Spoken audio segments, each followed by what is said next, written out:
Si tu es si intelligente, alors termine ce projet. 7 ingénieurs ont échoué, mais la pauvre femme de ménage a fait taire tout le monde avec ce qu'elle a fait. Claire Dumas avait 32 ans et passait la majeure partie de ses journées à marcher silencieusement dans les couloirs impeccables du Centre technologique de Lyon. Son uniforme bleu marine, toujours repassé avec soin, se confondait avec les murs froids et les lignes épurées du bâtiment.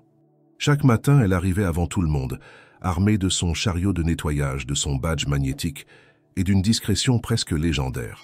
On la croisait, on la saluait poliment d'un signe de tête, parfois d'un bonjour distrait, mais jamais on ne s'arrêtait vraiment pour lui parler.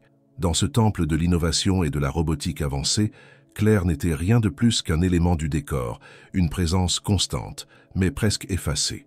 Pourtant, derrière ses gestes méthodiques et son regard souvent baissé, Claire observait tout. Elle écoutait les conversations des ingénieurs, les débats techniques, les tensions croissantes autour des projets en retard. Elle notait mentalement les termes complexes, les schémas sur les tableaux, les mots griffonnés à la hâte. Ce monde qui l'ignorait, elle le dévorait en silence. Depuis l'enfance, Claire nourrissait une passion peu commune pour la mécanique.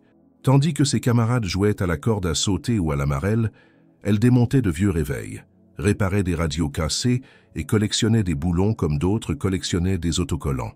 Son père, garagiste, lui avait appris à manier les outils avant même qu'elle sache lire l'heure. Mais la vie, comme souvent, avait décidé autrement. Une grossesse inattendue à 17 ans, un père disparu trop tôt, une mère malade. Claire avait dû mettre ses rêves de côté. Elle n'avait jamais pu intégrer une école d'ingénieur. À la place, elle s'était retrouvée femme de ménage. Cependant, ce que le monde lui avait refusé, elle le reconstruisait chaque nuit.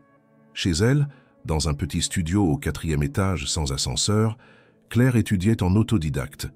Elle empruntait des livres techniques à la bibliothèque municipale, suivait des vidéos en ligne, s'entraînait avec des pièces récupérées dans les brocantes ou les déchetteries industrielles. Son bureau, une vieille table en bois rayé, était recouvert de circuits imprimés, de notes griffonnées et de croquis. Un vieux manuel de programmation trônait à côté d'un fer à souder fatigué. Tous les soirs, après avoir nettoyé les laboratoires du centre, elle rentrait chez elle, dînait rapidement et se plongeait dans ses lectures. Les équations, les algorithmes, les schémas logiques. Tout cela lui parlait avec une clarté que peu comprenaient. Elle n'avait ni diplôme ni titre, mais une compréhension intuitive que même certains ingénieurs auraient enviée. Au centre de recherche, les discussions sur les nouvelles interfaces de contrôle, les robots articulés ou les systèmes autonomes éveillaient sa curiosité comme un feu secret. Elle notait mentalement les détails entendus, puis tentait de les recréer ou de les comprendre une fois chez elle. À force d'efforts, elle avait réussi à construire une petite maquette fonctionnelle d'un bras robotisé avec des pièces de récupération. Ce n'était pas élégant, ni rapide, mais cela fonctionnait. Et pourtant, personne ne se doutait de rien. Claire effaçait les traces de café sur les tables de réunion, ramassait les papiers oubliés, désinfectait les poignées de porte, tout cela avec un soin presque scientifique. Dans son silence, elle emmagasinait des fragments de connaissances, des erreurs répétées, des solutions bancales. Elle savait que quelque chose n'allait pas dans le projet central du centre, ce fameux système de robotique avancée qui semblait stagner malgré les efforts répétés. Mais elle se taisait, car dans cet univers, elle n'avait pas sa place. On ne lui avait jamais demandé son avis et elle n'avait jamais osé l'offrir. Elle n'était qu'une employée de surface, payée pour rester dans l'ombre. Et pourtant, chaque fois qu'elle quittait une salle de réunion vide, elle emportait avec elle bien plus que des détritus. Elle emportait des idées. En apparence, Claire n'était rien de plus qu'une silhouette discrète, glissant de salle en salle. Mais sous cette apparence effacée, battait le cœur d'une inventrice. Un cœur patient, curieux, prêt à bondir à la moindre étincelle. Car Claire savait au fond d'elle qu'un jour quelqu'un finirait par écouter, ou que peut-être ce serait à elle de forcer le monde à entendre. Les lumières blafardes du laboratoire principal vacillaient légèrement ce matin-là, comme si elles anticipaient le malaise qui allait s'installer peu à peu dans l'air. Le silence tendu des couloirs contrastait avec l'habituelle agitation des débuts de semaine. Sur les murs vitrés, les reflets des ingénieurs s'effaçaient à mesure que leur certitude vacillait. Le projet phare du centre, celui censé révolutionner la robotique industrielle, venait de subir son 7e échec consécutif. Claire, fidèle à son rituel, entra discrètement dans la salle encore imprégnée de l'odeur de café brûlé et de tension nerveuse. Les feuilles froissées, les stylos abandonnés, les câbles enchevêtrés sur les bureaux, tout témoignait d'une nuit de travail désespérée. Elle commença son nettoyage en silence, glissant entre les fauteuils ergonomiques comme une ombre habituée à ne pas exister. Mais cette fois, quelque chose avait changé dans l'atmosphère. Le système, baptisé Projet Icar, visait à créer une intelligence robotique capable d'anticiper les erreurs humaines en milieu industriel. Une révolution dans le domaine de la sécurité automatisée. 7 ingénieurs de renom s'étaient succédés pour résoudre les instabilités du module central, une boucle d'apprentissage qui refusait obstinément de se stabiliser. Chaque tentative aboutissait au même résultat, une désynchronisation du système suivie d'un arrêt brutal. Claire écoutait sans jamais paraître écoutée. Elle comprenait désormais chaque terme technique, chaque allusion aux composants, chaque soupir résigné. Elle connaissait les visages des ingénieurs, leur façon de penser, leurs méthodes répétitives et stériles. Elle savait que la vraie source du problème n'était pas mécanique, mais conceptuelle. Pourtant, elle restait muette, car le savoir sans diplôme ne vaut rien dans un monde de titres et de protocoles. Ce matin-là, alors qu'elle essuyait une tache de gras sur le tableau interactif, elle entendit la porte s'ouvrir avec fracas. Le directeur technique, un homme aux tempes grisonnantes et à la voix toujours contenue, entra furieux tenant un rapport chiffonné à la main. Derrière lui, Julien et les autres ingénieurs suivaient, visiblement épuisés. Claire baissa légèrement les yeux, tout en restant à portée d'écoute. Elle connaissait cette pièce par cœur, savait où se placer pour entendre sans être vue. « C'est inacceptable !» hurla le directeur, frappant le dossier contre la table. 7 tentatives, 7 échecs. Et vous osez encore dire que le système n'est pas le problème? Si quelqu'un ici avait un minimum de bon sens, ce projet serait déjà terminé. Un silence gêné s'installa. Julien croisa les bras, d'autres détournèrent le regard, certains murmurèrent des excuses confuses. Claire, en silence, observa le reflet du tableau sur la surface vitrée, des équations partiellement effacées, des schémas sans cohérence apparente. Elle reconnut certaines erreurs déjà présentes la semaine précédente.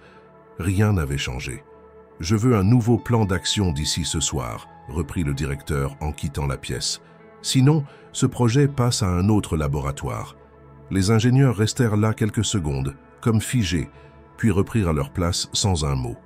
Le cliquetis des claviers recommença, nerveux. Claire, toujours accroupie derrière le bureau principal, reprit son chiffon. Mais son esprit était ailleurs. Elle pensait à cette phrase, lâchée comme un couperet. Si quelqu'un ici avait un minimum de bon sens. Elle continua son travail comme si de rien n'était. Mais ses yeux fixaient maintenant un tableau de bord resté allumé. Le schéma d'un flux de données y clignotait encore. Elle y distinguait clairement un point de rupture que personne ne semblait vouloir reconnaître. C'était une erreur logique, une boucle qui se refermait mal, un protocole inversé trop rigide pour permettre une adaptation fluide. Une faille que même un esprit non formaté aurait pu voir, si seulement on l'avait regardé autrement. À mesure qu'elle avançait dans son nettoyage, les conversations reprenaient de plus en plus dispersées. Julien se plaignait d'un bug intermittent, tandis que 2 collègues débattaient d'une mise à jour de firmware. Claire ramassa une feuille tombée au sol, un brouillon de schéma à noter. Elle le glissa discrètement dans la poche de son tablier, se promettant de l'étudier plus tard. Personne ne la remarqua. Personne ne lui demanda ce qu'elle pensait. Et pourtant, dans cette pièce pleine de cerveaux brillants, elle était la seule à voir clair. Non pas parce qu'elle était plus intelligente, mais parce qu'elle observait sans ego, sans dogme, sans pression. Elle voyait les failles que d'autres masquaient avec des termes savants. Avant de quitter la salle, elle jeta un dernier coup d'œil au tableau. Puis, comme chaque jour, elle effaça soigneusement les traces de la journée. Mais cette fois, quelque chose en elle refusa de disparaître avec les marques de feutre. Elle sentait que le moment approchait, celui où elle ne pourrait plus se contenter de regarder. Et quand les portes se refermèrent derrière elle, il restait dans l'air une tension particulière, un avertissement silencieux. Le projet Icar venait d'échouer pour la 7e fois, mais la 8e tentative pourrait bien ne pas venir de ceux qu'on attendait. Le réfectoire du centre technologique, vaste et fonctionnel, résonnait d'un brouhaha constant en ce début d'après-midi. Les conversations se mêlaient au cliquetis des couverts, au froissement des plateaux en plastique, aux portes du micro-ondes qui claquaient, Claire, comme à son habitude, passait discrètement d'une table à l'autre pour essuyer les miettes et ramasser les gobelets oubliés. Elle connaissait ce ballet par cœur. Elle savait à quelle heure chaque groupe venait, quels ingénieurs préféraient déjeuner seuls et lesquels transformaient ce moment en réunion informelle. Elle entendait tout sans être entendue, voyait tout sans être regardée. Ce jour-là, elle approchait de la table des ingénieurs principaux du projet Icare, où Julien, enroulé dans une discussion animée, semblait particulièrement agité. La frustration palpable dans ses gestes trahissait l'impasse dans laquelle il se trouvait. Assis face à lui, 3 autres collègues tentèrent de le calmer en plaisantant, mais rien n'y faisait. Leur voix montait par moments, des éclats de rire masquant à peine leur désarroi collectif. « Franchement, » dit l'un d'eux en riant nerveusement, « on en est à un point où même la femme de ménage ferait mieux que nous. » Julien éclata de rire, visiblement soulagé par cette remarque, comme si elle allégeait un fardeau trop lourd à porter. Les autres suivirent, complices dans cette moquerie banale, banalisée justement parce qu'aucun d'eux ne croyait un instant à sa pertinence. Claire, qui passait derrière eux avec un chiffon humide, s'arrêta un instant. Elle ne riait pas. Elle fixait le dos de Julien, son regard dur et concentré. Puis, d'une voix calme, sans arrogance, elle déclara « Peut-être que je pourrais, si vous me montriez ce que vous avez fait. » Le silence s'abattit sur la table. Les fourchettes restèrent en suspens, les yeux se levèrent avec incrédulité. Julien se retourna lentement, cherchant d'abord à comprendre si cette phrase provenait bien de Claire. Son expression oscillait entre surprise et amusement. Il haussa un sourcil. « Pardon, tu plaisantes, j'espère ?» Claire soutint son regard sans fléchir. « Non, j'écoute depuis des semaines. Je vois les mêmes schémas, les mêmes erreurs revenir. Vous cherchez au mauvais endroit. » Un autre ingénieur plus jeune éclata de rire. « C'est un test. On tourne un sketch ou quoi ? Claire, tu nettoies tes tables, pas les lignes de code. » Mais Claire ne répondit pas. Elle se contenta de déposer un plateau oublié sur le chariot, puis s'éloigna sans se presser, comme si rien ne s'était passé. Ce fut justement cette absence de justification qui déstabilisa davantage. Julien, piqué au vif, se redressa. « Très bien, » lança-t-il d'une voix assez forte pour être entendu de plusieurs tables. « Si tu es si maligne, viens ce soir après la fermeture. Je te montre le projet. Si tu trouves une solution, on t'applaudit tous. Sinon, tu continues à nettoyer nos erreurs comme d'habitude. » Les rires fusèrent à nouveau. Mais cette fois, ils étaient moins francs, moins sûrs. Il y avait dans l'air un léger malaise, comme si certains commençaient à se demander si la provocation n'allait pas se retourner contre eux. Claire ne répondit rien, ne se retourna même pas. Elle quitta la pièce avec la même régularité que d'habitude, effaçant les traces du repas, mais laissant derrière elle une tension inédite. Dans l'après-midi, la rumeur enfla. D'abord perçue comme une anecdote cocasse, elle se transforma en sujet de curiosité. Certains prétendaient avoir entendu toute la scène, d'autres exagéraient les propos, parlant déjà d'un défi lancé en public. Julien, poussé par son orgueil, n'eut d'autre choix que de jouer le jeu. Il annonça à ses collègues qu'il laisserait Claire voir le schéma général du projet, juste pour prouver à quel point elle n'y comprendrait rien. À 18h, quand les derniers employés quittèrent le centre, Claire terminait son passage dans les laboratoires secondaires. Elle ne s'attarda pas. Elle savait que Julien l'attendait. Dans le couloir désert, les néons zébraient les murs d'ombre géométriques. La salle de projet était ouverte, lumière allumée et Julien debout près du tableau. Il la salua d'un geste de la main, une expression mi-amusée, mi-agacée sur le visage. « Voilà », fit-il, en désignant le tableau interactif. « Voilà le système. Tu voulais voir ? Tu vois. Vas-y, impressionne-moi. » Claire s'approcha, observa les modules, les connexions, les chaînes logiques imbriquées. Elle ne toucha à rien. Ses yeux suivaient les lignes comme si elle retraçait une carte mentale qu'elle connaissait déjà. Puis elle sortit de sa poche un petit carnet jauni rempli de notes manuscrites, de croquis, d'équations. Elle y tourna quelques pages, les compara avec les schémas à l'écran. Julien, d'abord amusé, perdit peu à peu son sourire. Ce qu'il vit dans le carnet le troubla. Les annotations étaient précises, rigoureuses. Certaines hypothèses qu'il n'avait même pas envisagées y figuraient noir sur blanc.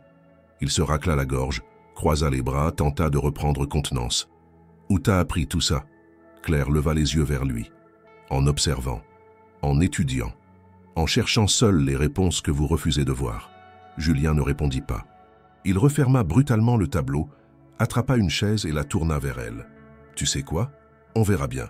Si tu veux jouer à la scientifique, prépare-toi à être jugé comme tel. » Le lendemain, son carnet fut retrouvé déchiré, jeté dans une poubelle du vestiaire. Pages arrachées, annotations illisibles. Un acte mesquin, anonyme, mais révélateur. Pourtant, loin d'être abattue, Claire ramassa les morceaux en silence, les rangea dans son sac et quitta le centre sans un mot. Car au lieu de l'humilier, ce geste venait de déclencher quelque chose de bien plus puissant, une détermination farouche. Le genre de feu qu'aucun sarcasme ne pouvait éteindre. Et dans la nuit suivante, dans son petit appartement, parmi les outils entassés et les plans raturés, elle sut ce qu'elle avait à faire. Puisque personne ne lui laisserait sa chance, elle la créerait elle-même. Lorsque la nuit recouvrit Lyon de son manteau silencieux, la plupart des bâtiments du centre technologique plongèrent dans l'obscurité. Les couloirs vitrifiés reflétaient seulement les lampadaires extérieurs, et les salles de réunion désertées semblaient abandonnées, figées dans une attente muette. Mais dans l'un des laboratoires principaux, une silhouette discrète franchit le seuil avec précaution. Claire, vêtue d'un manteau sombre et d'une écharpe épaisse, entra sans un bruit. Elle avait activé son badge comme tous les jours, sans éveiller le moindre soupçon. Officiellement, elle était revenue chercher un chiffon oublié. Officieusement, elle était venue chercher bien plus. Elle connaissait parfaitement les horaires des rondes de sécurité et savait que pendant un créneau de 40 minutes, personne ne viendrait inspecter le bâtiment. Cela lui laissait le temps de faire ce qu'elle devait faire. Elle poussa la porte du laboratoire 3B, la salle où le projet Icar stagnait depuis des semaines, et referma doucement derrière elle. L'écran principal était encore en veille, clignotant doucement dans la pénombre. Sur les établis, les ingénieurs avaient laissé des documents, des croquis et des impressions techniques. Tout semblait abandonné dans la précipitation, comme si l'échec avait été trop lourd à porter. Claire s'approcha du tableau blanc, où plusieurs équations étaient encore visibles. Elle y retrouva les mêmes erreurs d'interprétation qu'elle avait déjà notées dans son propre carnet. Des calculs approximatifs, des modules incompatibles forcés à coexister dans une boucle trop rigide, une synchronisation des capteurs faussée par une configuration asymétrique. Elle sortit lentement son vieux carnet de cuir, usé par les années, et y ajouta de nouvelles annotations. Ses gestes étaient précis, silencieux, déterminés. Elle ne toucha à rien. Pas un fil, pas un clavier. Elle savait que toute intervention physique pouvait être repérée. Elle se contentait d'observer, de comparer, de valider ses hypothèses. Ce qu'elle voyait confirmait ce qu'elle avait toujours soupçonné. Les ingénieurs du projet, bien que compétents, s'étaient enfermés dans une logique de solution qui les aveuglait. Chacun avait tenté de corriger un détail sans jamais remettre en question l'architecture globale du système. Leurs interventions successives, loin d'améliorer le dispositif, l'avaient rendu encore plus instable. Claire recula de quelques pas, observant l'ensemble comme un tableau abstrait. Elle vit ce que les autres ne voyaient pas, un déséquilibre fondamental dans l'interface neuronale, une dissonance entre la vitesse d'analyse des microprocesseurs et la latence des capteurs. C'était comme vouloir faire danser deux partenaires sur des musiques différentes tout en prétendant que le rythme s'accordait. Elle comprit que la solution ne viendrait pas d'un ajout, mais d'une inversion complète du protocole de démarrage, une rupture avec tout ce qui avait été tenté jusqu'ici. Elle consulta l'un des schémas laissés sur une chaise. Il décrivait le dernier test réalisé, celui qui avait échoué pour la 7e fois. Elle y traça mentalement les flux de données, visualisa les circuits comme s'ils prenaient vie sous ses yeux. Tout confirmait son intuition. Le problème résidait dans la manière dont le module initial commandait la chaîne de réaction. Un simple changement dans l'ordre de priorité des impulsions pourrait suffire à réaligner le système. Mais pour prouver cela, il lui faudrait plus qu'un schéma. Il lui faudrait construire, reproduire, démontrer. Le temps s'écoulait. Claire jeta un coup d'œil à sa montre. Il lui restait 7 minutes avant que la ronde suivante n'approche. Elle rangea rapidement ses notes, s'assura de ne laisser aucune trace de son passage. Puis, avant de sortir, elle fixa une dernière fois le tableau de bord. Il lui apparaissait désormais comme une carte incomplète, une œuvre laissée en suspens. Elle savait que ceux qui l'avaient dessinée n'en verraient jamais la totalité, à moins d'accepter de se détacher de leur certitude. Dans l'obscurité de la rue, en rentrant chez elle, le vent frais fouettait ses joues. Elle sentait une énergie nouvelle pulser en elle, mêlée d'adrénaline et de lucidité. Pour la première fois, elle ne se sentait plus seulement spectatrice. Elle savait qu'elle tenait entre ses mains un début de solution. Pas une promesse vide, mais une direction claire, fondée sur une observation rigoureuse, des mois d'études silencieuses et une intuition aiguisée par l'expérience. Ce soir-là, en montant les escaliers de son immeuble, Claire ne se sentait ni femme de ménage, ni génie méconnu. Elle se sentait prête, non pas à se battre contre les ingénieurs du centre, mais à prouver par la force du concret que la connaissance peut naître en dehors des laboratoires officiels, loin des diplômes et des titres. Chez elle, dans son minuscule atelier improvisé, elle rassembla les pièces récupérées au fil des mois. Circuits d'occasion, moteurs usagés, composants égarés. Le lendemain, elle reprit son service comme si de rien n'était. Personne ne se douta que pendant la nuit, une employée invisible avait pénétré le sanctuaire technologique et découvert ce que personne n'avait osé voir. Elle nettoya les bureaux, vida les poubelles, sourit poliment aux ingénieurs qui, comme toujours, l'ignorèrent. Mais dans sa poche, son carnet vibrait d'une promesse nouvelle, celle d'une vérité que le monde finirait bien par entendre, à condition qu'elle parvienne à la faire parler. Les jours suivants passèrent comme une suite silencieuse de gestes familiers et de pensées en effervescence. Claire continuait de remplir son rôle d'employée de surface avec la même rigueur discrète, se déplaçant sans bruit, effaçant les traces visibles tout en accumulant les invisibles. Elle avait appris à se fondre dans l'espace, à devenir presque transparente, mais sous cette façade lisse, ses idées bouillonnaient, mûrissaient, se connectaient les unes aux autres. Elle ne voyait plus le centre comme une série de couloirs à nettoyer, mais comme un immense système défectueux qu'elle commençait à reprogrammer dans son esprit. Le carnet qu'elle transportait partout devenait son second cerveau. Les pages s'y noircissaient de croquis techniques, de calculs, de solutions hypothétiques. Chaque soir, elle y ajoutait de nouveaux schémas issus de sa mémoire, fidèlement reconstruits à partir des documents qu'elle avait observés en silence. Chaque ligne griffonnée rapprochait Claire de la certitude que les ingénieurs s'étaient trompés de chemin, victimes de leur propre confiance, piégés dans une logique circulaire qu'ils s'épuisaient à corriger en répétant les mêmes méthodes. Un après-midi, alors qu'elle nettoyait une salle secondaire du laboratoire de robotique, elle aperçut l'un des ingénieurs quitter précipitamment son poste. L'ordinateur portable qu'il utilisait resta ouvert, écran allumé, non verrouillé. Claire jeta un rapide coup d'œil autour d'elle. Personne. Elle posa son seau dans un coin et s'approcha sans bruit, comme si elle allait essuyer le bureau. En réalité, ses yeux dévoraient déjà les informations à l'écran. Le fichier affiché contenait les dernières mises à jour du module d'interprétation du système ICAR. Claire reconnut immédiatement la structure des chaînes de commande, les protocoles de démarrage, les chemins de priorité. Elle comprit aussi, avec une clarté effrayante, pourquoi cela échouait. La logique même de l'algorithme imposait un comportement prédictif incompatible avec l'adaptabilité requise pour ce type de tâche. Elle n'était pas seulement face à une mauvaise implémentation, mais face à une idée fondamentalement bancale. Elle ouvrit son carnet, posé dans un coin du bureau, et compara ses propres schémas à ceux du fichier. Ce qu'elle avait théorisé depuis des semaines correspondait presque parfaitement, mais avec une différence cruciale. Claire avait inversé l'ordre de traitement des données. Là où les ingénieurs imposaient une direction verticale descendante, elle proposait un cycle horizontal, autoréglé, où chaque sous-module s'adaptait en fonction des erreurs précédentes. Un système vivant, en quelque sorte, bien plus proche de l'intelligence réelle que de la robotique figée. Elle n'eut pas le temps de copier quoi que ce soit. Elle se contenta de mémoriser les éléments essentiels, de graver les détails dans son esprit. Lorsqu'elle entendit des pas dans le couloir, elle recula, reprit son chiffon et se mit à essuyer le coin du bureau comme si elle n'avait jamais bougé. L'ingénieur revint, la remercia distraitement et se replongea dans son travail sans même soupçonner ce qui venait de se passer. De retour chez elle, ce soir-là, Claire travailla sans interruption jusqu'à 2 heures du matin. Elle avait l'impression d'avoir franchi une frontière invisible. Ce qu'elle possédait maintenant n'était plus seulement une intuition, mais une vision claire, structurée, reproductible. Elle savait comment corriger le projet. Elle savait ce qu'il fallait construire.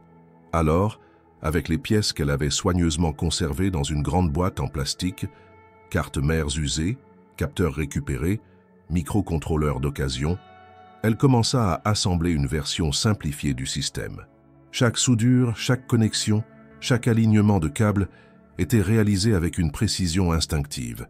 Elle n'avait pas besoin de manuel, car chaque pièce avait déjà été pensée dans son esprit bien avant d'être physiquement assemblée. Elle savait comment équilibrer les flux, comment gérer les impulsions, comment faire cohabiter des composants hétérogènes dans une harmonie fonctionnelle. Ce qu'elle construisait n'était pas une copie du projet Icare. C'était une version épurée, fonctionnelle, pensée depuis le point de rupture que les ingénieurs refusèrent d'admettre. Son frère, Marc, vint lui prêter main forte. Électricien de formation, il ne comprenait pas toujours la complexité des raisonnements de Claire, mais il lui faisait confiance sans réserve. Il savait qu'elle voyait des choses que lui ne pouvait voir. Ensemble, ils ajustèrent les premières connexions, testèrent les circuits, corrigèrent des détails. Claire documentait chaque étape dans son carnet, y notant même les erreurs commises, les adaptations nécessaires, les solutions de contournement. Au fil des jours, le petit atelier improvisé se transforma en véritable laboratoire. Le prototype prenait forme. Il n'était ni élégant ni rapide, mais il fonctionnait. Il comprenait les ordres, les exécutait sans bug, réagissait aux erreurs par auto-ajustement. Ce que Claire avait imaginé devenait réel. Chaque mouvement fluide du bras articulé, chaque clignotement du panneau de contrôle, chaque réponse aux signaux envoyés prouvait que son hypothèse était correcte. Elle avait corrigé ce que 7 ingénieurs n'avaient pas su comprendre. Le carnet, désormais épais de plusieurs couches de papier collé, de croquis intercalés, de feuilles volantes annotées, devenait un véritable journal de bord de l'innovation. Il n'était pas seulement la preuve de son travail, mais le miroir exact de sa pensée. Si quelqu'un un jour devait comprendre ce qu'elle avait fait, tout était là. Les prémices, les doutes, les bifurcations, les réussites. C'était à la fois son plan et sa mémoire, et pendant que le centre technologique continuait à patauger dans des réunions inutiles et des solutions redondantes, Claire, dans son coin oublié de la ville, venait de faire un pas que personne n'avait osé. Elle ne le savait pas encore, mais son nom, longtemps ignoré, allait bientôt franchir les murs du silence et forcer les portes les plus fermées. Au centre technologique, l'échec du projet Icare n'était plus seulement une impasse technique, mais un malaise collectif. Les réunions s'enchaînaient sans produire la moindre avancée concrète, et les visages tendus des ingénieurs trahissaient un mélange de lassitude et d'inquiétude. Certains évitèrent le sujet, d'autres y revenaient avec une obstination aveugle, mais tous partageaient cette même impression étouffante, celle d'être pris dans une boucle d'erreurs sans issue. Claire, en surface, continuait son travail comme si rien n'avait changé. Elle vidait les corbeilles, désinfectait les poignées de porte, effaçait les tableaux blancs maculés de formules incomplètes. Mais à l'intérieur, tout avait changé. Elle n'était plus spectatrice d'un désastre annoncé. Elle possédait désormais une réplique fonctionnelle du système, opérationnelle, autonome, libérée des failles conceptuelles qui faisaient trébucher les ingénieurs. Ce qu'elle avait bâti dans son atelier modeste dépassait en cohérence tout ce qu'elle avait vu dans les laboratoires du centre. Et pourtant, elle n'avait ni badge d'ingénieur, ni blouse blanche, ni diplôme affiché au mur. Elle n'était toujours, aux yeux des autres, que la femme de ménage discrète et ponctuelle. Mais Claire n'était pas du genre à rester dans l'ombre quand elle savait qu'une idée méritait d'être entendue. Elle voulait comprendre, tenter au moins une fois de faire passer un message. Pas à tout le monde, pas au directeur, pas au conseil technique, juste à l'un d'eux. Julien était jeune, moins ancré dans ses habitudes, plus ouvert, en apparence. Claire savait qu'il aimait bavarder pendant ses pauses café, qu'il parlait plus qu'il n'écoutait, mais qu'il n'était pas méchant. Elle attendit le bon moment. Un jour, alors qu'il se servait une deuxième tasse dans la salle de repos, elle s'approcha calmement, tenant son torchon à la main. « Vous avez déjà envisagé d'inverser le protocole d'activation ?» demanda-t-elle, les yeux fixés sur la machine à café. Julien tourna la tête, d'abord surpris. Il resta silencieux quelques secondes, puis haussa les épaules en ricanant. « Inverser le protocole? Tu veux dire lancer les modules secondaires avant le cœur logique? C'est l'inverse de ce que recommande toute l'architecture. » Claire hocha lentement la tête. « Justement, c'est peut-être ça le problème. » Julien la regarda un instant, l'air incrédule. Puis il éclata de rire, secouant la tête. « Pas mal. Franchement, pas mal. J'en parlerai aux gars, tiens. On pourra dire que la femme de ménage a suggéré la solution du siècle. » Claire ne répondit rien. Elle se contenta de ramasser une serviette oubliée sur une chaise et quitta la pièce. Elle n'avait pas dit cela pour qu'on la prenne pour un génie. Elle avait dit cela parce qu'elle savait que l'idée méritait d'être testée. Mais à peine avait-elle quitté la salle que les rires commencèrent à se propager. Julien, amusé, répéta l'anecdote à ses collègues. « Elle m'a dit de renverser le protocole comme si c'était une boîte de Lego. » Les autres éclatèrent de rire à leur tour, répétant la phrase, l'exagérant, l'ajustant à leur manière. En quelques heures, toute l'aile ouest du bâtiment connaissait l'histoire. Elle circula dans les couloirs, se transforma en caricature. Certains commencèrent même à surnommer Claire l'architecte du nettoyage. Un sobriquet lancé sur le ton de la plaisanterie, mais qui portait en lui une méchanceté sourde. Le lendemain, Claire arriva comme à son habitude, à 7 heures du matin. Elle sentit les regards amusés, perçut les sourires en coin. Elle savait. Quelqu'un lui avait fait savoir qu'elle s'était exposée, qu'elle avait osé franchir une limite tacite, mais ce qu'elle découvrit en fin de matinée alla au-delà de ce qu'elle avait imaginé. Son carnet, celui qu'elle ne quittait jamais, qu'elle avait par accident laissé dans le vestiaire pendant quelques minutes, était là, ou plutôt ce qu'il en restait. Il gisait dans la poubelle au fond d'un sac plastique, trempé de café, ses pages arrachées, ses annotations rendues illisibles par des taches d'encre. Quelqu'un l'avait trouvé. Quelqu'un l'avait volontairement détruit. Claire sentit son estomac se nouer. Elle s'approcha lentement, sortit les morceaux humides, tenta de reconstituer quelques feuilles. Mais tout était brouillé, les pages collées entre elles, les croquis effacés, son travail, ses heures de réflexion, son système de pensée, anéanti en quelques gestes malveillants. Elle resta debout un long moment, incapable de bouger. Personne ne vint s'excuser, personne n'avoua. L'acte était anonyme, mais le message était clair. Tu n'as pas ta place ici. Tu peux observer, nettoyer, essuyer, mais pas penser, pas proposer, pas construire. Le monde que tu veux pénétrer ne t'attend pas.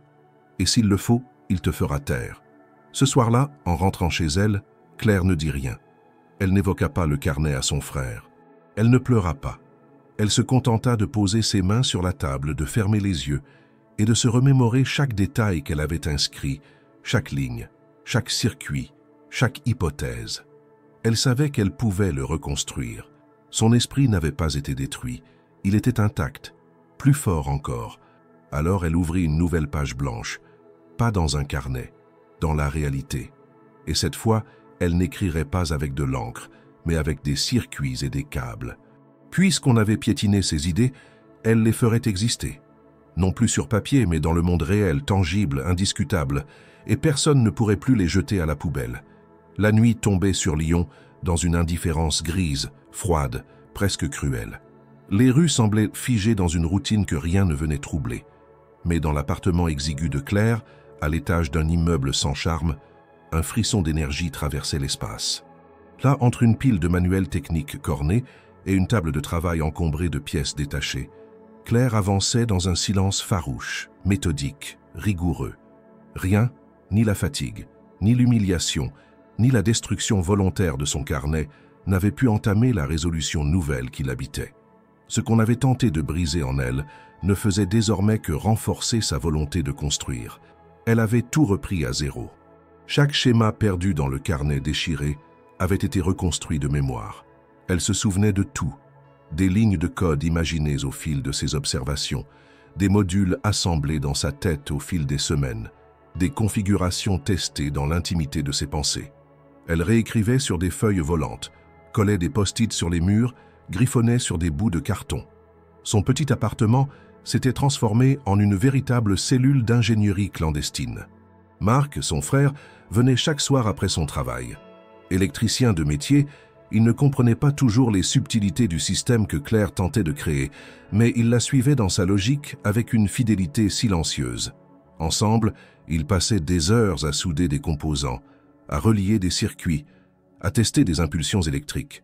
Ils récupéraient ce qu'ils pouvaient dans des bazars, sur des sites de revente, parfois même dans des bennes d'ateliers industriels. Rien n'était neuf, mais tout était fonctionnel.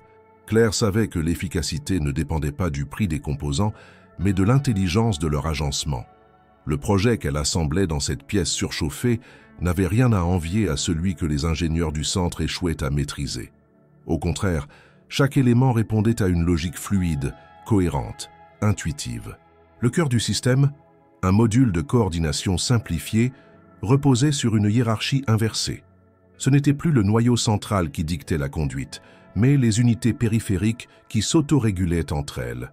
Le tout formait une architecture réactive, souple, capable de s'ajuster aux erreurs sans s'effondrer. Claire travaillait la nuit.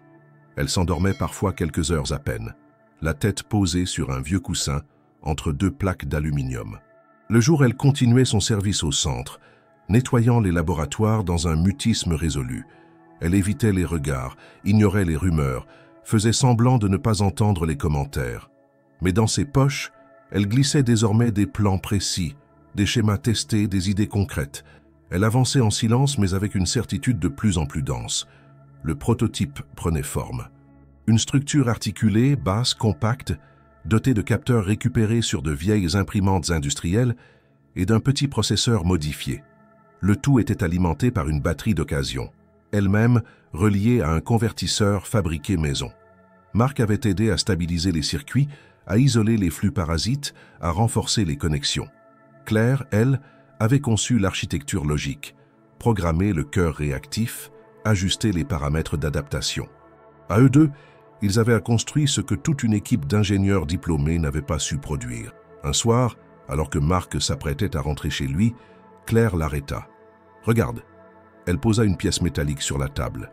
Elle ressemblait à une simple pince articulée, mais lorsqu'elle la connecta à la structure centrale, le système entier s'anima.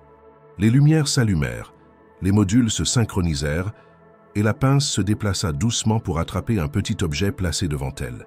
Le geste était fluide, précis, sans la moindre hésitation. L'objet fut déplacé, relâché, puis repris, dans un enchaînement parfaitement maîtrisé. Marc resta sans voix. « Il comprend ce qu'il fait ?» demanda-t-il après un long silence. Claire hocha la tête. « Il ne comprend pas, pas comme un humain, mais il réagit. Il adapte. Il apprend. » Marc sourit, fier, et hocha la tête à son tour. « Alors tu as gagné. » Mais Claire ne sourit pas. Elle savait que ce n'était que le début. Construire ne suffisait pas. Il fallait montrer, prouver, imposer la réalité de ce qu'elle avait conçu. Mais comment faire? Elle n'avait pas les accès, pas le statut, pas les moyens de s'imposer dans l'écosystème fermé du centre technologique. Elle ne pouvait pas simplement arriver et dire « Regardez, j'ai trouvé la solution que vous cherchez depuis des mois. » Alors, elle décida de filmer. Avec un téléphone posé sur une pile de livres, elle enregistra une démonstration simple. Le système allumé, les composants en action, les réponses du dispositif aux commandes externes. Elle expliquait à voix basse, avec des mots clairs, ce qui se passait à chaque étape. Elle montrait le fonctionnement, l'absence de bugs, l'harmonie entre les éléments. Le tout filmé en une prise, sans coupure, sans trucage. Le fichier fut compressé, renommé et envoyé depuis une adresse anonyme au directeur du centre. Elle n'ajouta qu'une phrase. « Voici une version fonctionnelle de votre projet. Observez sans préjugés. » Cette nuit-là, alors que la ville s'endormait, la vidéo circula d'un bureau à l'autre, d'un téléphone à un autre. Elle fut vue par Julien, par ses collègues, par les superviseurs techniques, par les responsables de projet. Les visages se fermèrent, se tendirent, se questionnèrent.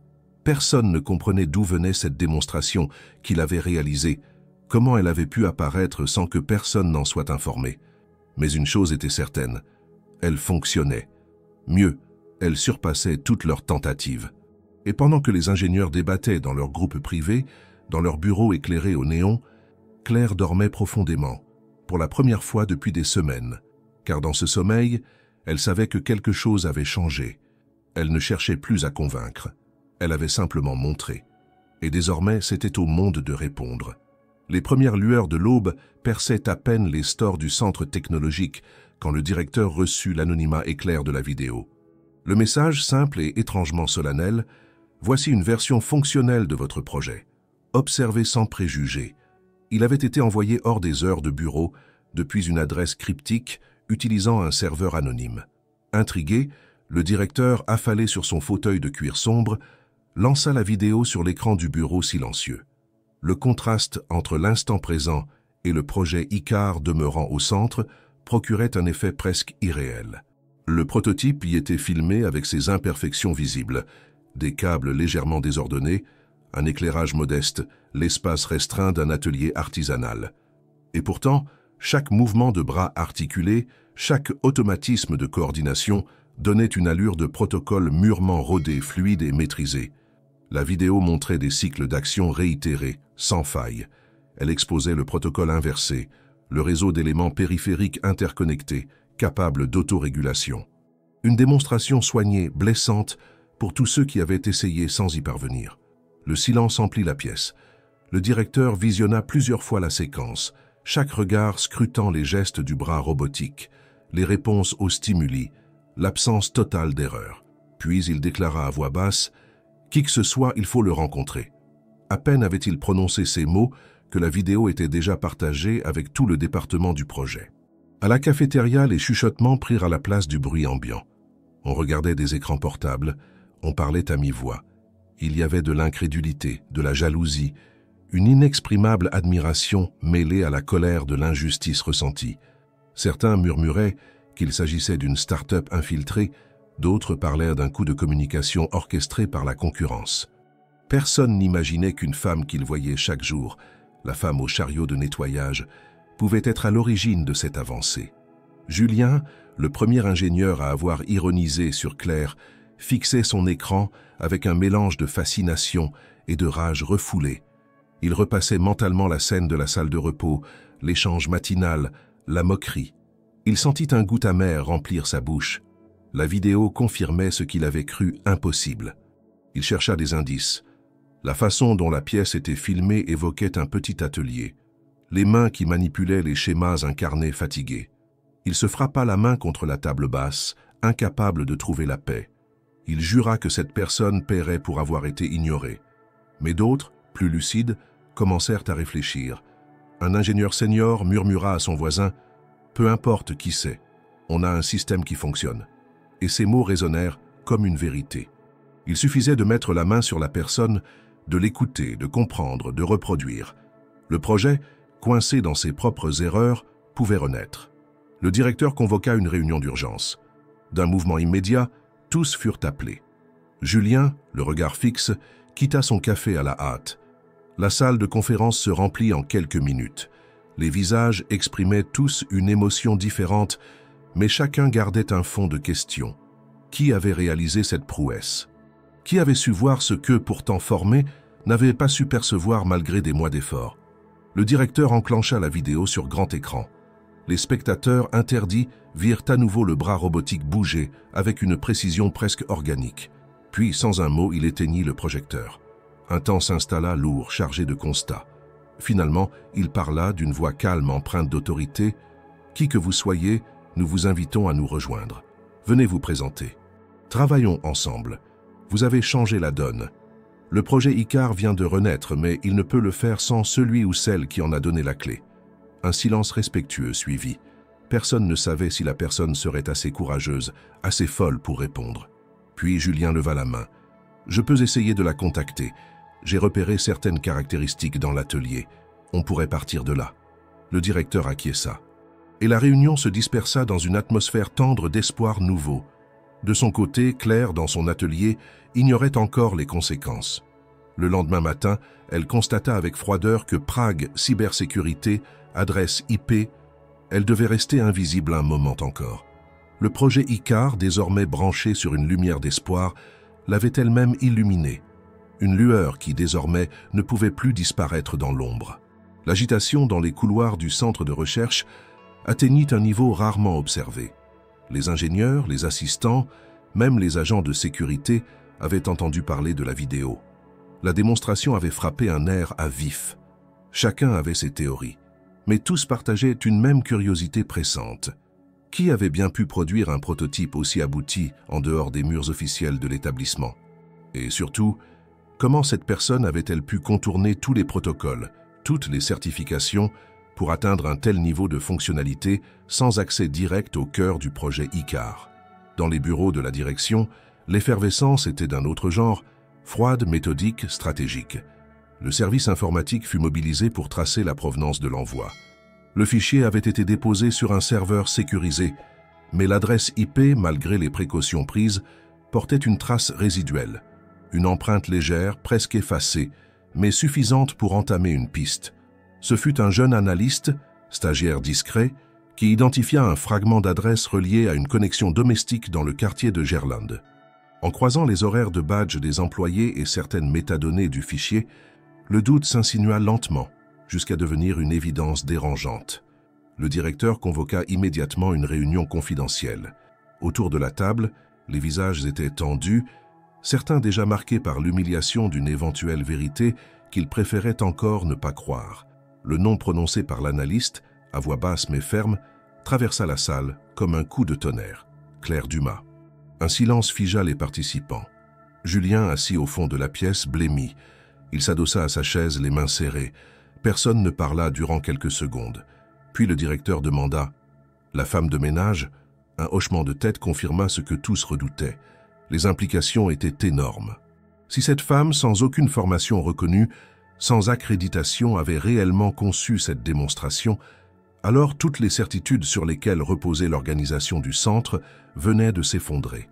On décida immédiatement de la convoquer, mais avec précaution. Aucun garde, aucune accusation. Juste une demande officielle de rencontre, sous forme d'entretien privé. Le lendemain, Claire reçut un message dans son casier.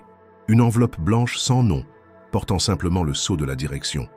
À l'intérieur, une invitation à se rendre au bureau du directeur à 15 heures. Aucune indication de motif, aucun avertissement.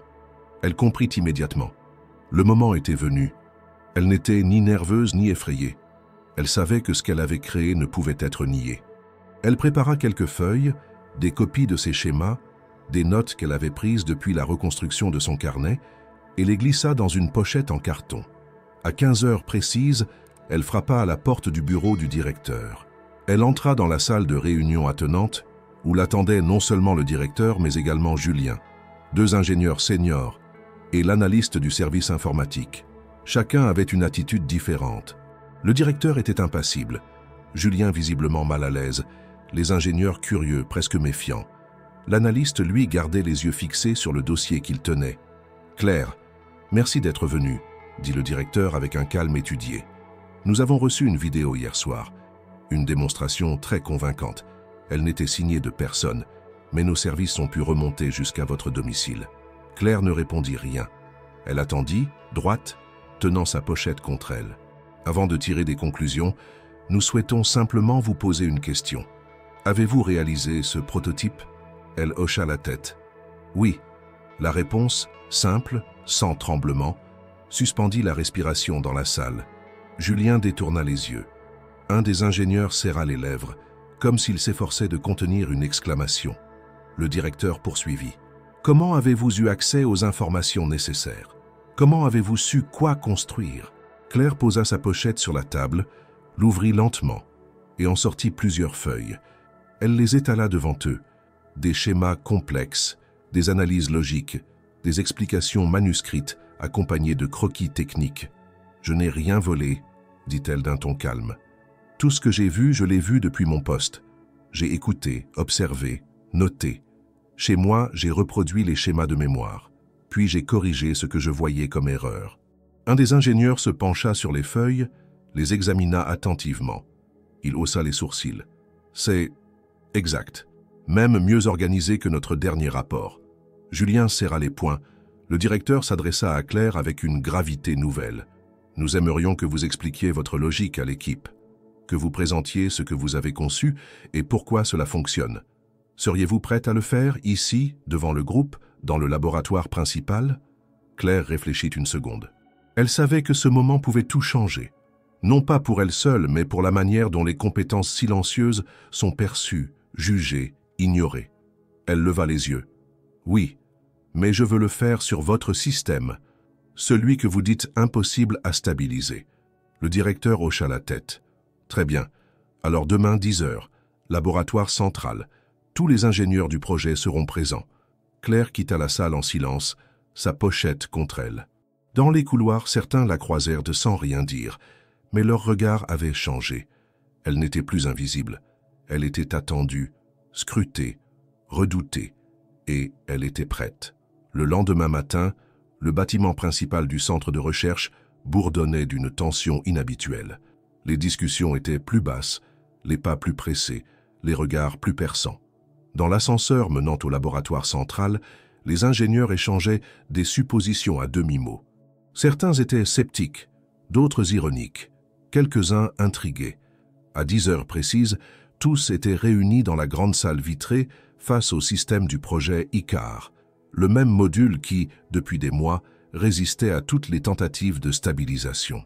Claire entra sans fanfare, vêtue simplement, un carnet sous le bras et une pochette cartonnée à la main. Elle traversa la pièce lentement, sentant sur elle le poids des regards. Elle ne détourna pas les yeux, ne chercha pas à s'effacer. Ce jour-là, elle n'était pas l'employée invisible. Elle était l'intervenante attendue, celle que personne n'avait formée, mais que tout le monde allait devoir écouter. Le directeur l'accueillit d'un hochement de tête.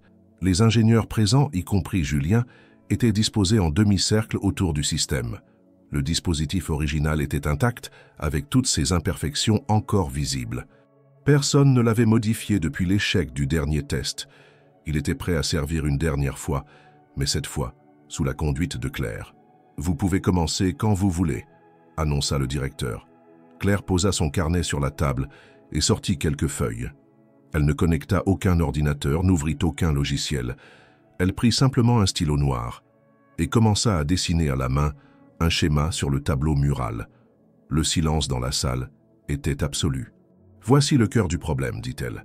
Chaque tentative de correction s'est appuyée sur une hypothèse fausse, que le noyau de commande devait être prioritaire. Or, dans un système adaptatif, c'est la périphérie qui doit piloter l'ajustement. Vous avez forcé une hiérarchie rigide là où il fallait une logique distribuée. » Elle continua ligne après ligne, expliquant avec des mots simples une architecture qu'elle avait conceptualisée seule, en observant les erreurs répétées du groupe. Elle redessina les flux d'informations, exposa les points de latence, les conflits de priorité, les délais microscopiques qui provoquaient la désynchronisation. Puis elle s'arrêta et se tourna vers le système. « Si vous me permettez d'ajuster 3 paramètres sur ce tableau de commande, je peux lancer le test. Je n'ai besoin que de 10 minutes. » Le directeur approuva d'un geste. Julien, tendu, s'approcha pour observer chaque geste. Claire s'agenouilla devant le panneau de contrôle, saisit les touches avec précision, entra 3 lignes de commande que personne n'avait jamais tentées. Les ingénieurs se penchèrent, certains prenant des notes à la hâte. Elle n'inventait rien à cet instant. Elle appliquait exactement ce qu'elle avait conçu dans son atelier.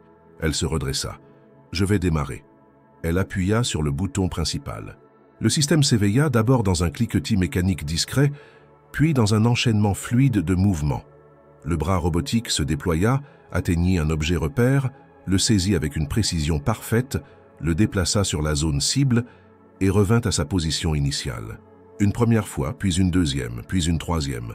Pas d'erreur, pas de décalage, pas de redémarrage d'urgence. Julien croisa les bras, le visage fermé, incapable de trouver un mot. L'ingénieur senior recula d'un pas, les yeux écarquillés. Le directeur s'approcha, observa les voyants de contrôle. Tous au vert. Il leva les yeux vers Claire. « Comment avez-vous su ?» Elle le regarda sans arrogance. En écoutant ce que les systèmes essayèrent de dire, « Vous avez traité le dispositif comme une machine obéissante. » J'ai écouté ces silences. Un des techniciens appuya sur la commande de diagnostic. Le rapport s'afficha sur l'écran central. Aucune erreur de synchronisation, aucune rupture de chaîne, stabilité optimale. Le directeur inspira profondément. Il tourna alors son regard vers les autres ingénieurs, puis vers Claire. « J'aimerais que vous rejoigniez notre équipe de recherche, officiellement. Avec un contrat, un bureau, l'accès au laboratoire. » Mais Claire, debout au centre de cette pièce, où elle avait si longtemps été ignorée, secoua lentement la tête. « Non. Ce que je veux ne se trouve pas ici. Je ne cherche pas à entrer dans votre monde. Je veux bâtir le mien. » Elle ouvrit sa pochette et sortit une feuille différente des autres, un projet de structure indépendante, un laboratoire personnel axé sur les systèmes adaptatifs et la démocratisation de la mécanique avancée. « Je vous demande seulement une chose, » ajouta-t-elle, « un soutien financier, rien d'autre. Vous pourrez observer, apprendre, collaborer, mais je dirigerai. » Le directeur resta silencieux un moment, puis lentement hocha la tête. « Accordé. Ce mot scella un changement d'époque, non pas parce qu'une femme avait réussi là où d'autres avaient échoué, mais parce qu'elle avait refusé de se contenter d'une place offerte en dernière minute. Elle n'avait pas attendu qu'on lui ouvre une porte. Elle l'avait construite ailleurs, pièce par pièce. Et dans cette salle, devant des experts restés aveugles si longtemps, Claire avait imposé une vérité simple. La compétence ne demande pas la permission. Elle s'impose, silencieuse, jusqu'à ce que le monde n'ait d'autre choix que de l'écouter. Les mois qui suivirent la présentation de Claire virent une transformation lente mais irréversible s'opérer au sein du paysage technologique lyonnais. Là où l'on parlait auparavant de grands laboratoires, de consortiums puissants et de partenariats entre géants de l'industrie, un nouveau nom commença à circuler dans les cercles discrets de l'innovation. Claire Dumas. Non comme une étoile filante, ni comme une excentricité virale, mais comme une anomalie rigoureuse, une silhouette inattendue qui avait imposé une rupture par la seule force d'un savoir solitaire, d'un regard neuf et d'une mécanique maîtrisée sans l'aval des institutions. Le laboratoire qu'elle proposa ne mit pas longtemps à voir le jour. Installé dans un ancien entrepôt réhabilité du quartier de Vaise, l'espace fut transformé avec un soin précis. Pas d'extravagance, pas de design ostentatoire. Le lieu respirait la fonctionnalité, l'efficacité et surtout une accessibilité assumée. Claire voulait un lieu où la recherche ne serait plus réservée à ceux qui maîtrisent le langage codé des publications scientifiques, mais à ceux qui comprennent la logique des systèmes par l'expérience directe, les mains dans le métal, les yeux dans les flux. Le financement promis par le directeur du centre arriva sous forme d'un partenariat discret, presque confidentiel. Il s'agissait d'un soutien logistique, d'un apport de matériel, de quelques subventions ciblées, mais sans aucun droit de regard sur la direction du laboratoire. Claire avait été claire, elle voulait l'indépendance totale ou rien. Et devant l'évidence de son génie méthodique, l'institution plia sans débat. Elle avait compris que le seul moyen de ne pas rester à la traîne était de se placer dans l'orbite de cette femme sans parcours classique, mais au regard clairvoyant. Elle engagea peu de personnes au départ. Juste Marc, son frère, comme responsable de la structure électrique et des systèmes d'alimentation. Puis, étonnamment, Julien. L'ingénieur qui l'avait ridiculisé fut le premier à demander à la rejoindre. Non sans gêne, il vint un matin avec un dossier sous le bras, demandant un entretien. Il ne s'excusa pas. Il ne s'humilia pas. Il exprima simplement ce que d'autres n'auraient jamais osé admettre. Il avait été aveuglé par son propre cadre. Et maintenant, il voulait apprendre à voir autrement. Claire l'écouta en silence. Elle se souvenait de ses moqueries, de son rire, du mépris tranquille dans ses yeux. Mais elle n'était pas venue pour régler des comptes. Elle regardait désormais vers l'avant.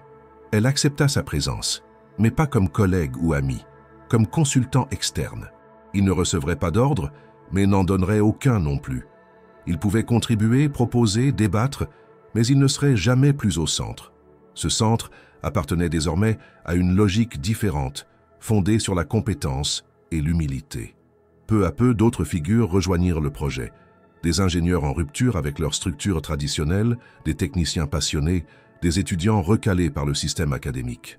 Tous trouvaient, dans ce laboratoire de béton brut et d'écrans recyclés, une liberté rare, celle de créer sans justification, de démontrer sans avoir à convaincre, de proposer sans avoir à plaire.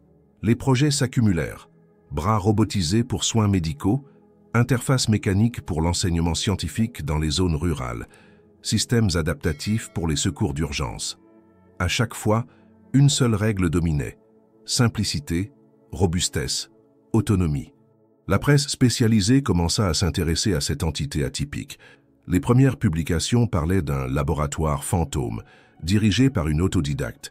Puis, au fil des démonstrations publiques, des colloques ouverts et des brevets déposés, le ton changea.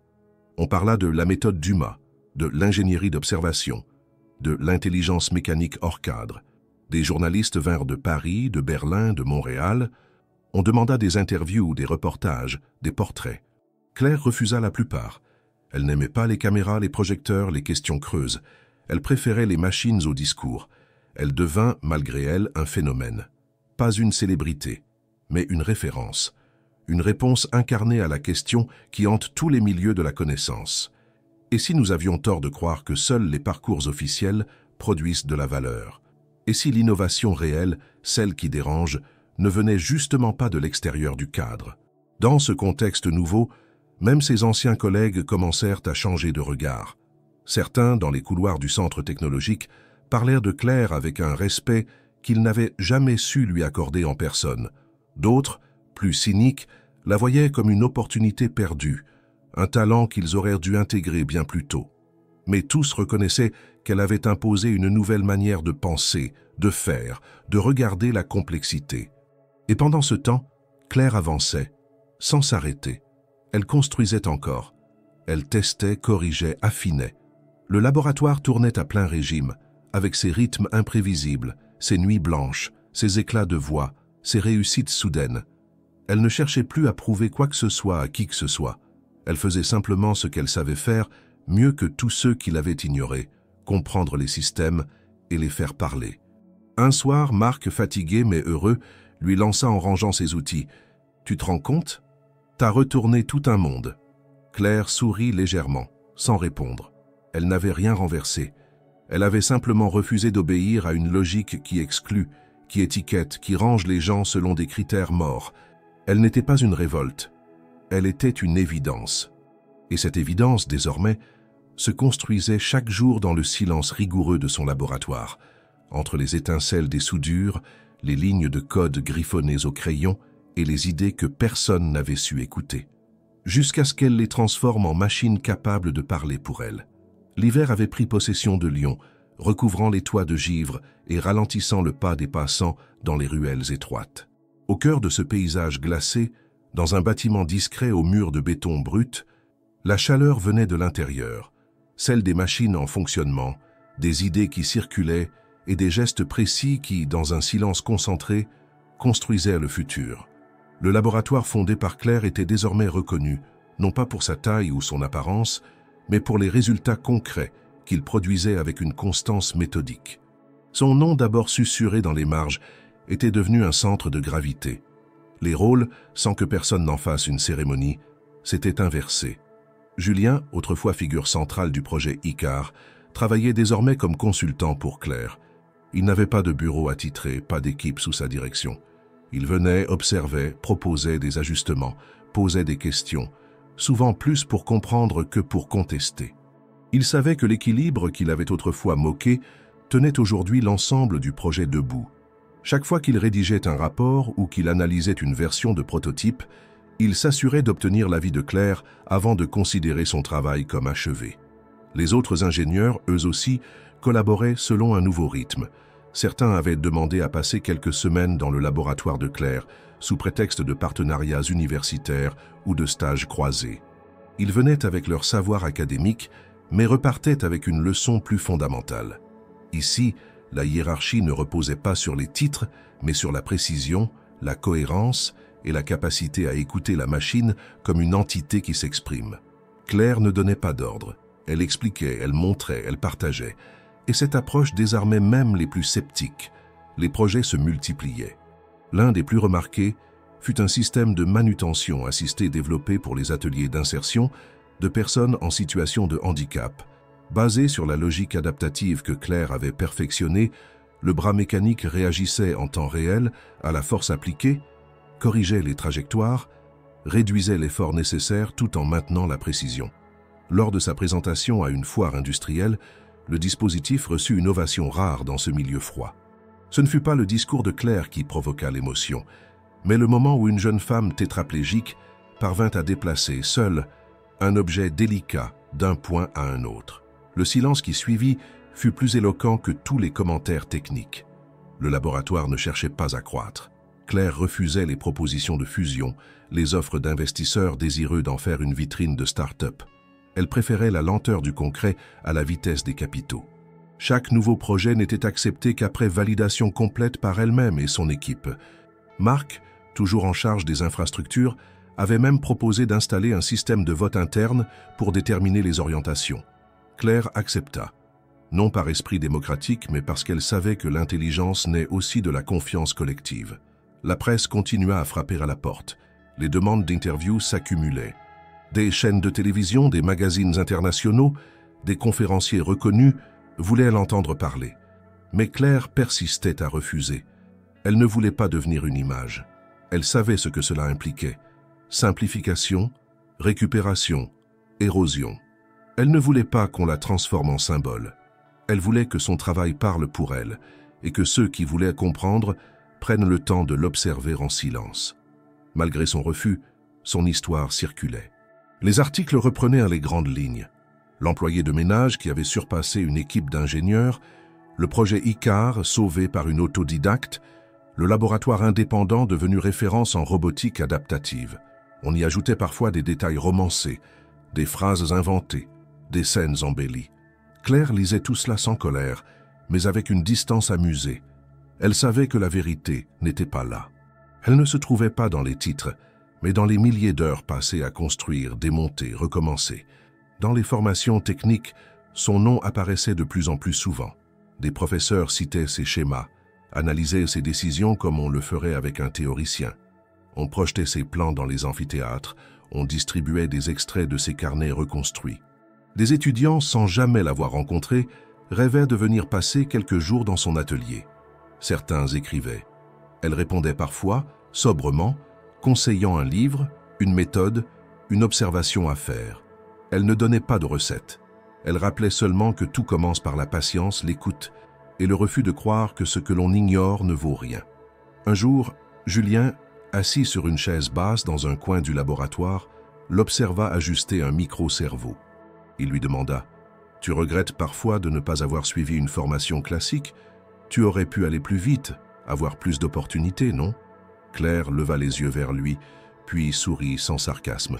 « Peut-être, mais je n'aurais pas appris à voir ce que vous ne regardiez pas. » Julien acquiesça lentement. Il comprenait désormais. Et dans ce monde inversé, où ceux qui enseignaient autrefois devenaient les élèves, une forme de justice silencieuse s'installait. Non une vengeance, mais une réparation.